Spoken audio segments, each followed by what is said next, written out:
الحمدللہ رب العالمین والصلاة والسلام علی سید الانبیاء والمرسلین اما بعد اعوذ باللہ من الشیطان الرجیم بسم اللہ الرحمن الرحیم لا تقربوا الزنا انه كان فاحشا وساء سبیلا صدق اللہ العظیم اللہم صلی علی محمد وعلی آل محمد وبارک وسلم رب اشرح لی صدری ویسر لی امری واحلل عقدۃ من لسانی یفقہوا قولی واجعل لی وزیرا من اہلی آمین یا رب العالمین۔ ناظرین کرام السلام علیکم ورحمۃ اللہ وبرکاتہ۔ کبیرہ گناہوں کے حوالے سے گفتگو جاری ہے اور اللہ تعالیٰ سے دعا ہے کہ اللہ تعالیٰ ہر گناہ سے خواہ وہ بڑا ہو یا چھوٹا، کبیرہ ہو یا صغیرہ، اللہ ہمیں بچنے کی توفیق عطا فرمائے۔ ہاں یہ بات بھی ہمارے علم میں ہے کہ نیکیاں گناہوں کو مٹا دیتی ہیں۔ مراد یہ ہے کہ صغیرہ گناہ، چھوٹے چھوٹے گناہ نیکیوں سے معاف ہو جاتے ہیں، لیکن کبائر یعنی بڑے بڑے گناہ جب تک بندہ سچی توبہ نہ کر لے، بالفعل گناہ کو ترک نہ کر دے، وہ معاف نہیں ہوتے۔ حقوق العباد کی کوتاہی ہو تو بندے جب تک معاف نہیں کریں گے اللہ تعالیٰ بھی معاف نہیں فرماتے۔ اور بعض کبائر یعنی بڑے گناہ ایسے بھی ہیں جن پر دنیا میں بھی سزا مقرر کی گئی، وہ سزا بھی نافذ کی جائے گی، اور بندہ سچی توبہ کر لے اس کے بعد تو معافی کا امکان بھی ہوتا ہے۔ جس کا ذکر آج پیش نظر ہے وہ زنا ہے۔ قرآن حکیم جا بجا اس کا ذکر فرماتا ہے، کبھی یوں کہ اللہ کے رحمان کے محبوب بندے ولا یزنون، وہ زنا نہیں کرتے۔ سورہ فرقان میں ذکر آتا ہے والذین هم لفروجہم حافظون، سورہ مؤمنون میں آتا ہے اہل ایمان کی تعریف کے حوالے سے اور اہل ایمان کی صفات کے بیان میں کہ والذین هم لفروجہم حافظون، وہ اپنی شرمگاہوں کی حفاظت کرتے ہیں، الا علی ازواجہم، سوائے اس کے کہ ان کی بیویاں ہوں۔ ایک فطری جذبہ جو بندوں میں رکھا گیا، اس کی تکمیل کا جائز راستہ نکاح کا بندھن عطا کیا گیا۔ اور کبھی قرآن ممانعت فرماتا ہے کہ لا تقربوا الزنا، فرمایا کہ زنا کے قریب بھی نہ جاؤ۔ ناظرین کرام غور کیجئے، قرآن یہ نہیں فرما رہا کہ زنا نہ کرو، بلکہ فرمایا کہ زنا کے قریب بھی نہ جاؤ۔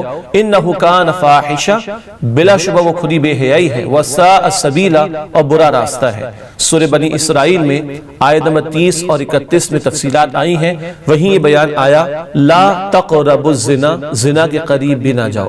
ایک وہ عمل ہے جسے ہم جانتے ہیں کہ نکاح کے بندھن کے بغیر مرد و عورت کا تعلق قائم کرنا، جسے زنا کہا جاتا ہے، اس پر شریعت نے سزائیں بھی مقرر کی ہیں۔ چنانچہ سورہ نور آیت نمبر 2 میں غیر شادی شدہ مرد یا عورت اگر زنا کا ارتکاب کرے اور جرم ثابت ہو جائے تو 100 کوڑوں کی سزا مقرر کی گئی۔ سورہ نور آیت نمبر 2 میں غیر شادی شدہ مرد یا عورت جو زنا کرے اس کے لیے 100 کوڑوں کی سزا مقرر کی گئی۔ اور احادیث مبارکہ میں بکثرت تفسیر ہمیں ملتی ہے کہ شادی شدہ مرد یا عورت اگر زنا کا ارتکاب کرے تو اس کے لیے رجم کی سزا ہے، اسٹوننگ ٹو ڈیتھ، پتھر مار مار کر اس کو قتل کیا جائے گا۔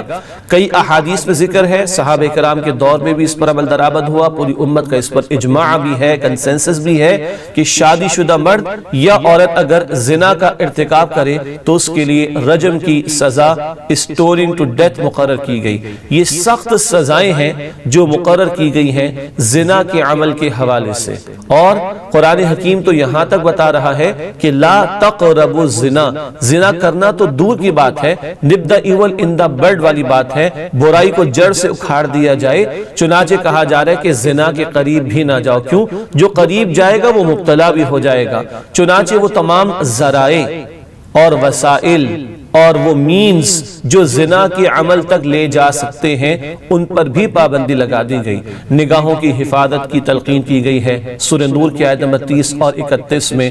اسی طریقے پر بے حیائی کے جتنے دھندے ہیں ان سے منع کر دیا گیا۔ قرآن حکیم جا بجا کہتا ہے کہ بے حیائی کے کاموں سے بچو کہ یہ شیطان کی دعوت ہے، اور وَيَنْهَا عَنِ الْفَحْشَاءِ، رحمان تمہیں بے حیائی کی باتوں سے روکتا ہے۔ اسی طریقے پر رقص سرور اور موسیقی اور شراب نوشی، یہ بھی وہ باتیں ہیں کہ جن کے ذریعے زنا کا جذبہ بھڑکتا ہے انسان کے اندر۔ اسی طریقے پر مرد و عورت کا آزاد اختلاط اس سے روکا گیا۔ اسی طریقے پر شریعت نے نکاح کے عمل کو آسان قرار دیا اور آسانی پیدا کرنے کی تلقین کی اور نکاح کو سادگی کے ساتھ منعقد کرنے کی تلقین کی ہے۔ یہ ہماری دین کی وہ تعلیمات ہیں۔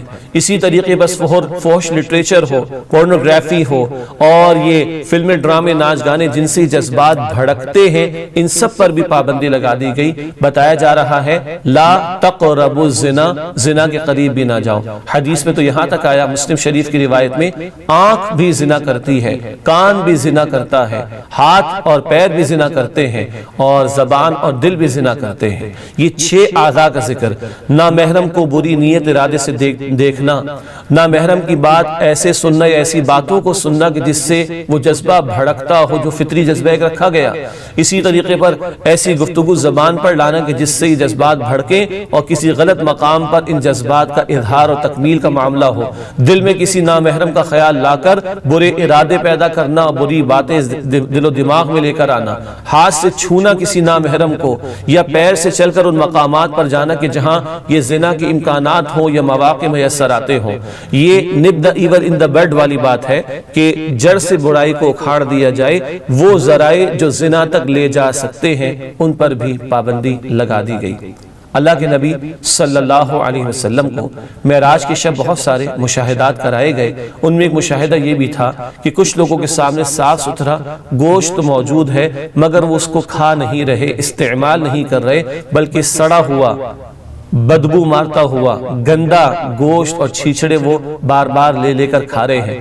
اللہ کے رسول علیہ السلام نے دریافت فرمایا کہ جبرائیل یہ کیا ماجرا ہے؟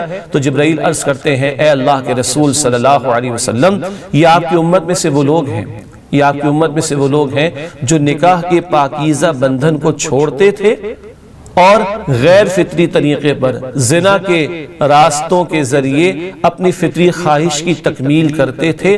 آج ان کو گندا، بدبو مارتا ہوا، سڑا ہوا گوشت جہنم میں کھانے کو دیا جائے گا۔ اللہم اجرنا من النار، اے اللہ ہم سب کو آگ کے عذاب سے محفوظ فرما۔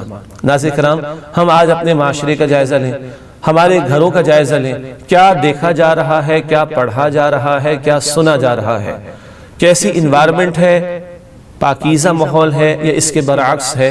کہیں وہ تمام امور جو زنا تک لے جانے کا باعث بنتے ہیں ہماری نگاہوں کے سامنے ہی تو وہ سب کچھ نہیں ہو رہا؟ جہاں ہمارا دار اختیار ہے اور اختیار چلتا ہے، کیا وہاں پر بھی ایسا ہو رہا ہے اور ہم خاموش بیٹھے ہوئے اور رکنے اور روکنے کی کوشش نہیں کر رہے؟ تو اللہ نہ کرے کہ کل اسی رخ پر نہ چل پڑے جس سے قرآن روکتا ہے، لا تقربوا الزنا، زنا کے قریب نہ جاؤ، انہ کان فاحشہ، بلا شبہ یہ کھلی بے حیائی ہے، وساء سبیلا، اور برا راستہ ہے۔ جب یہ دھندے معاشرے میں پروان چڑھتے ہیں تو عفت اور عصمت اور حیا کا جنازہ نکلتا ہے، اور اللہ کے نبی علیہ السلام نے فرمایا کہ حیا اور ایمان دونوں ساتھی ہیں۔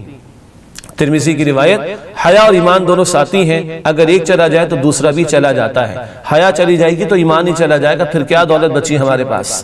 اور اللہ کے نبی محترم صلی اللہ علیہ وسلم نے فرمایا بخاری شریف ہی کے حدیث میں، اذا لم تستحی فاصنع ما شئت، جب تمہیں حیا نہ رہے تو تم جو چاہو سو کرو، مطلب جو کرو گے وہ کم ہوگا۔ اللہ کے نبی علیہ السلام نے یہ بھی فرمایا ابن ماجہ کی حدیث میں، جب کسی قوم میں بے حیائی عام ہو جاتی ہے تو اللہ تعالیٰ ایسی بیماریاں ان پر مسلط فرما دیتا ہے جس کا ذکر لوگوں نے پہلے کبھی نہیں سنا ہوتا، اور جب کسی قوم میں بے حیائی عام ہو جاتی ہے تو پھر قتل و غارت گری اس قوم میں بڑھ جاتی ہے۔ اللہ تعالی ہماری حیا کی حفاظت کی ہمیں توفیق عطا فرمائے، نکاح کا پاکیزہ بندھن اس کو آسان کرنے کی توفیق عطا فرمائے، اور نکاح کے بندھن کو اللہ مضبوطی ہمیں عطا فرمائے، اور زنا اور اس کی ہر شکل اور اس کے ہر راستے سے اللہ تعالی میری آپ کی ہم سب کی حفاظت فرمائے۔